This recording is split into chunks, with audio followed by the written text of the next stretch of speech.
The Habits of Wealthy People. Listen to the great Jim Rohn about success habits of wealthy people. This is a good list that I've put together, inspired by a couple of others and my own contribution, and I'd like to share this list with you.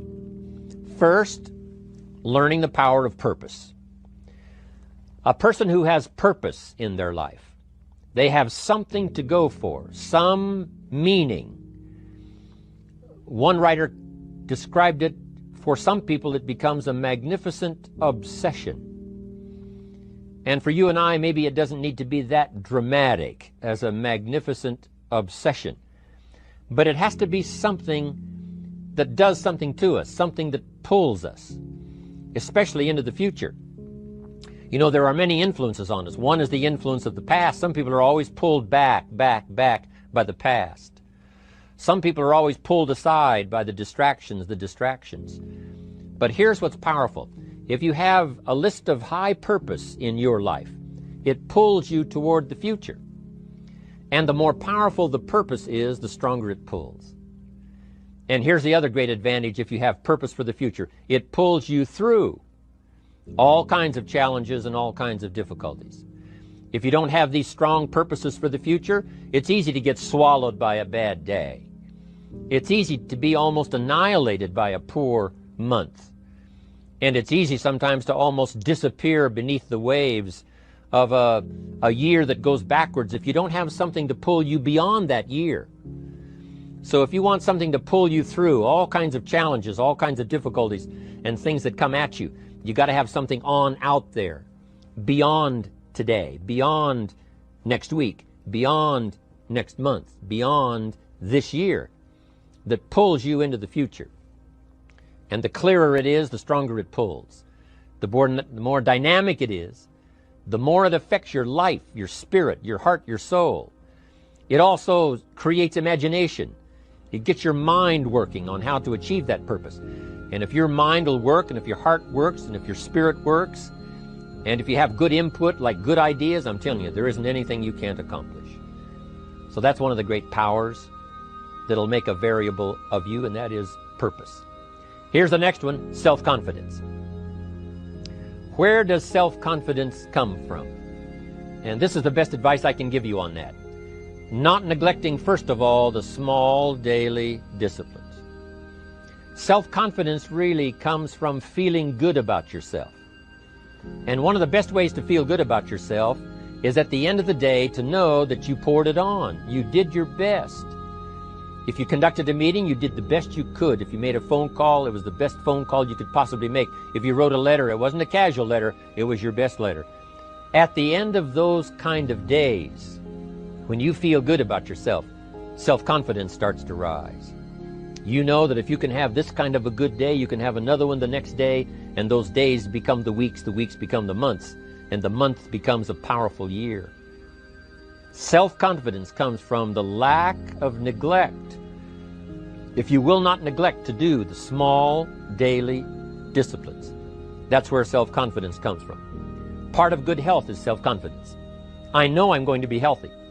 I take the Herbalife products. I eat the apple a day. I walk around the block. I do the jogging on the beach. At the end of the day, when you've really poured it on and you've done all the stuff, self-confidence grows. That self-confidence affects your health, it affects your future, it affects your psyche. So this is true. One of the great powers is self-confidence. Self-confidence means willingness to do whatever it takes to achieve. Some people say, well, I'll do it for a little while and see what happens. You know, I'll try a couple of things. If that doesn't work, I'm out of here. And all of us know that that kind of person doesn't have much of a future. But if you're willing to do whatever it takes, if I have to learn a couple of things, I will learn those things. If I got to learn 5 or 6 things, I'll learn all 6. If I have to take an extra class, I'll take an extra class. If I've got to read the books, I'll read the books. If I have to consult with people who know more than I know, I will do the necessary consulting. Whatever it takes, I will do. That starts to develop unbelievable self-confidence. Self-confidence also comes from the ability to rise above your circumstances, to rise above what happens, the petty little things, the discouraging things that would sink everyone else's ship except yours. That would cause someone else to quit early in the day, but you keep going. That kind of willingness to overcome all circumstances, whether it's the little challenges or the big challenges. If you're willing to do that, I promise you, this kind of power will work for you, and in you, the variable, it'll make a difference. The third on the list I had was enthusiasm. And here's what I wrote about enthusiasm. Enthusiasm that's powerful is mostly enthusiasm that is enthusiasm inside, 90%, 10% outside. We all know what the enthusiasm is like when somebody lets us see their enthusiasm, which is like the 90%, and only 10% of it is inside. But the enthusiasm that really affects people is not just being loud, but the enthusiasm that runs deep, the enthusiasm that comes from deep inside, created by self-confidence, created by purpose, created by genuine willingness to help other people. That kind of enthusiasm, knowing that you're going to get the job done, knowing you're going to affect people, knowing you're going to have testimonials flowing in from all kinds of directions. That kind of enthusiasm. A lot of it is quiet. A lot of it is unheard. And the 10% that's heard, it rings a bell. People call it genuine enthusiasm because they know that what you say in the outward display of your enthusiasm is only a small tip of the iceberg of the enthusiasm you feel inside that really motivates you to do the best job you can. Next on my list to help you become the powerful variable is expertise. Wanting to excel in all of the skills and settling for nothing less than an outstanding performance. If you're willing to be the best in your field, if you're willing to demand of yourself excellence in skills, to be the best that you can possibly be. In the training, do the best you possibly can. In doing a workshop, do the best you possibly can. Developing the skills of using your personality, developing the skills of language, developing the skills of influence, developing the skills of organizing. If you're willing to be an expert in all of the skills, Herbalife has the way for you to invest those skills and not only make a handsome living, not only make a lot of money, but if you would so desire and if it would be your purpose, a chance to make your fortune. Expertise, excellence in skills.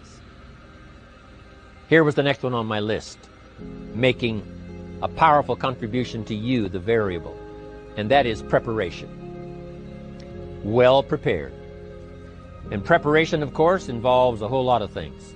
A big share of our life is preparing, getting ready. When we go to the first grade in school, we're just preparing for the second grade. After we've finished 2 grades, the 2 grades prepare us for number 3. Sometimes it seems like a long, excruciating time. And the time will just seem like it'll never come when we can finally have the performance that we really want. But it takes time to prepare. It takes time to get ready. And the decisions you make in the preparation time, those are the decisions that last for a lifetime. Preparing to have a good day. It's that preparing, maybe the night before, maybe the couple of days before the day that you're going to put everything together. The preparation for a meeting means that you've taken it serious. The preparation for doing a workshop means you're serious about the workshop. You want to make the best contribution. That kind of preparation is important. But here's preparation that's very vital, and that is to prepare yourself for success. Life seemingly does not wish to waste success on the unprepared. Life says, why waste a fortune on this person? They're not prepared to do the right things with it. They're not prepared to use it wisely. If a fortune was bestowed upon this unprepared person, it would probably be wasted. The people that could have been touched won't be touched. What could have been done won't be done because this fortune will have been wasted on the unprepared person. So not only look for fortune, not only look for the promise, but prepare yourself. And ask of yourself, what can I do to make myself ready? Because remember, Life was designed not to give us what we want, not to give us what we need, but life was designed to give us what we deserve. Every value in life must be paid for, and those that pay are the ones that get it. It says those that give receive. Someone says, I wish to receive, I wish to receive. You don't have to concentrate on receiving. Just become a good giver. It says those that search will find. Someone says, well, I need to find some good ideas to help change my life for the future. Then to find good ideas, that doesn't come because you need them. It comes because you search for them. If you want good ideas, you got to go after them. You got to go to the class, you got to go to the workshop, you got to go to the training, go to the book, right? You got to go to the journal, right? Go where good ideas are being taught. Go searching, go looking, because good ideas are not going to be wasted on those that are not seeking, searching, well prepared. So, prepare yourself to be ready for fortune when it comes, to be ready for challenge when it comes, to be ready for opportunity when it comes. Opportunity comes along and passes by the person that is not well prepared. I want to prepare myself this year for next year. Yes, I wish to be effective this year, but I'm also thinking of ways, how could I be better? How could my ideas be more powerful? How could they be sharper, more clear? How could I reach some people next year that I perhaps can't reach this year? I haven't reached deep enough into my own soul to affect some people. Some people just pass by and say, hey, what a good speech. But how could I make it stronger than that, deeper than that, more powerful than that? I cannot be as powerful as I could be next year. You know, you can't go to the 10th grade in the 5th grade. You just got to go through the grades. But the more you are prepared, when the 10th grade finally comes, now you can cash in and get 2 times, 3 times, 5 times more value from it by being prepared.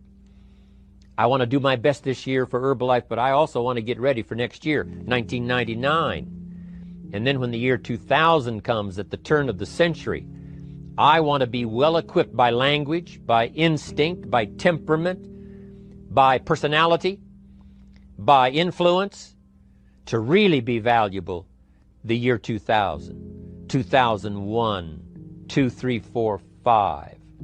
That's my goal. I'm sure it's your goal.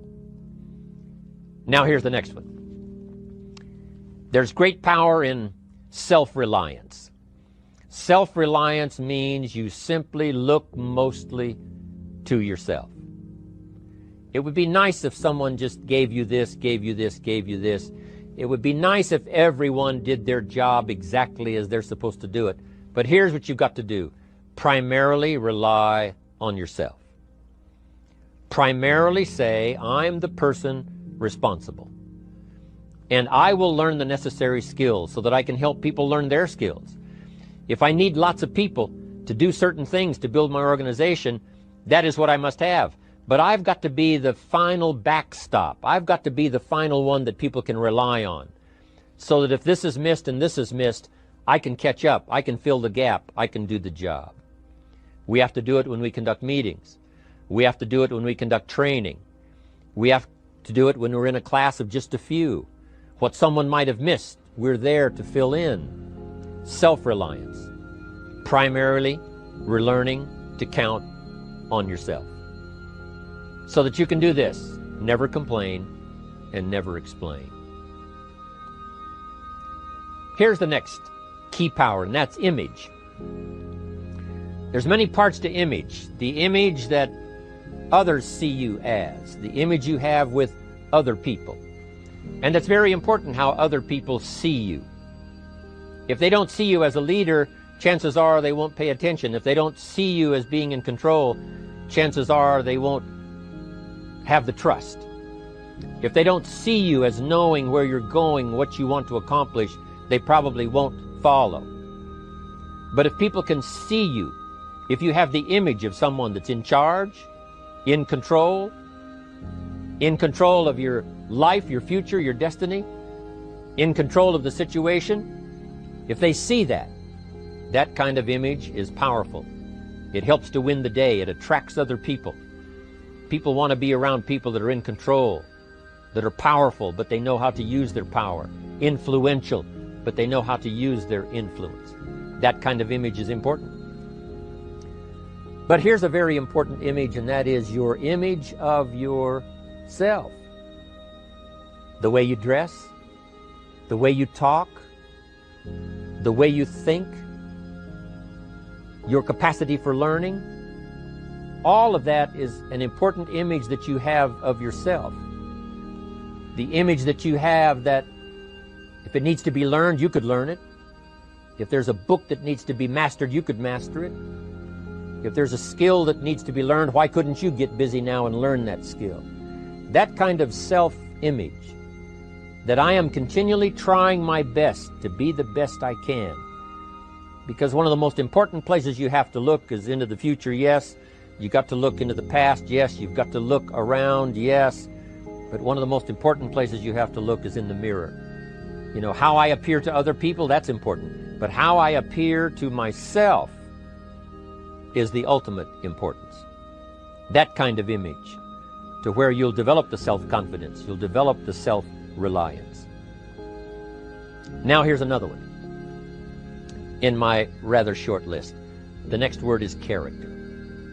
Becoming a person of high values, a person of principles, a person of honesty, a person that earns respect. That kind of character. It took character when Mark started to put the marketing system together.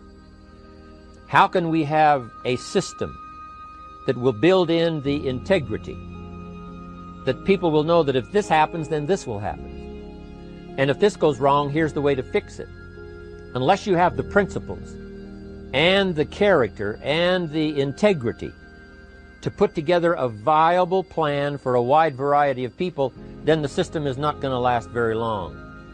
And I've been around long enough, and I'm sure you have been around long enough to see a lot of systems that got started, but they failed.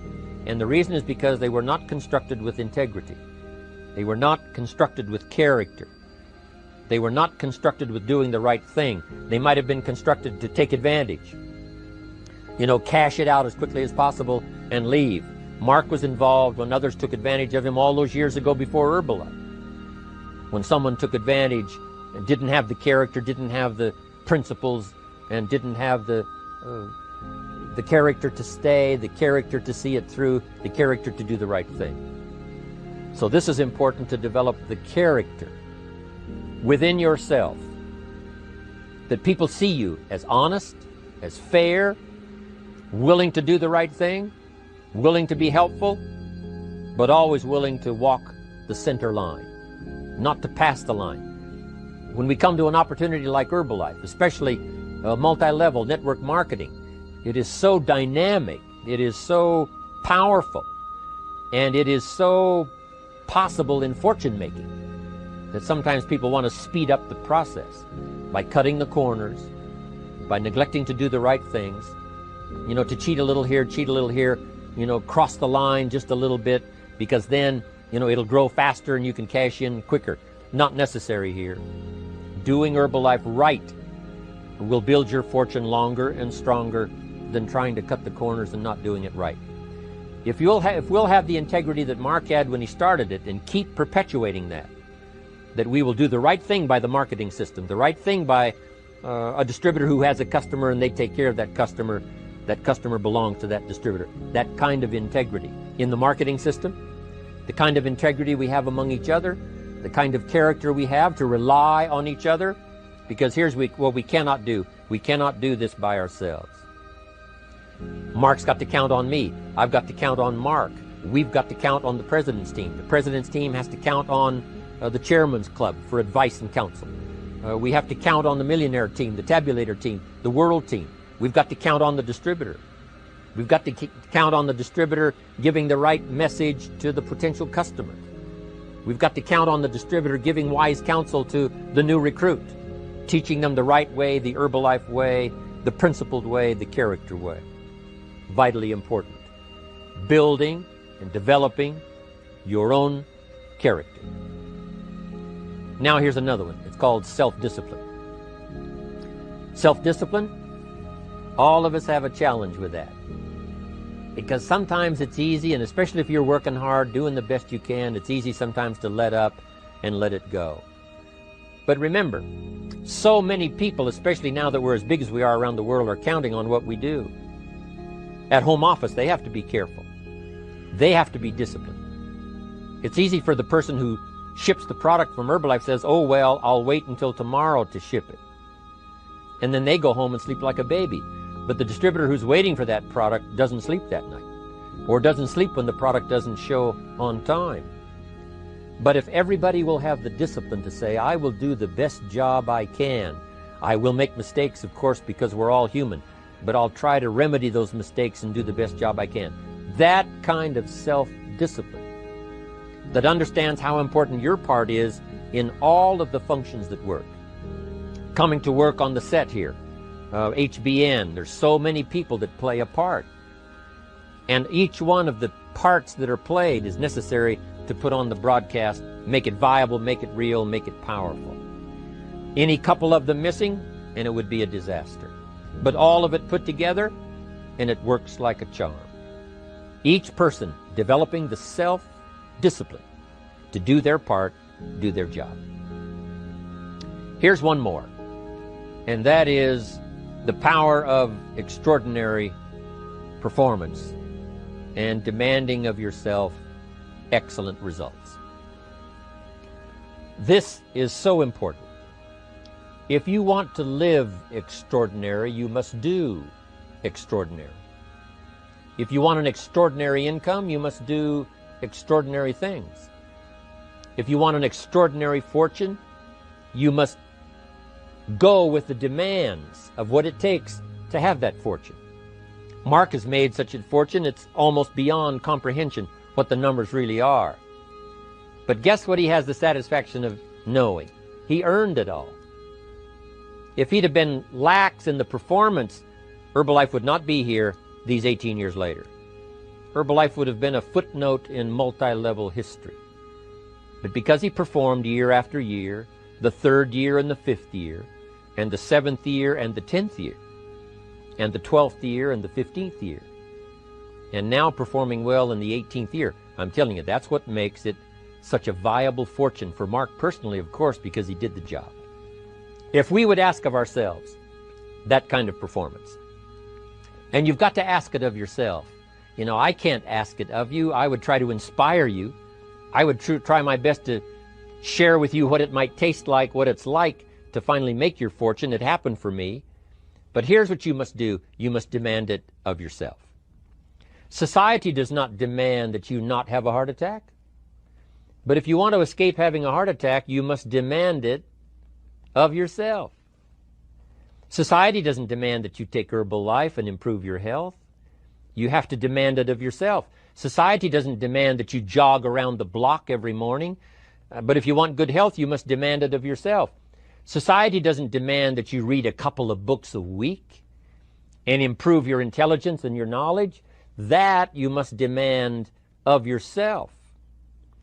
Society does not demand that you build a financial wall around your family nothing can get through. That's not a demand of society. But you must demand it, if you wish it, you must demand it of yourself.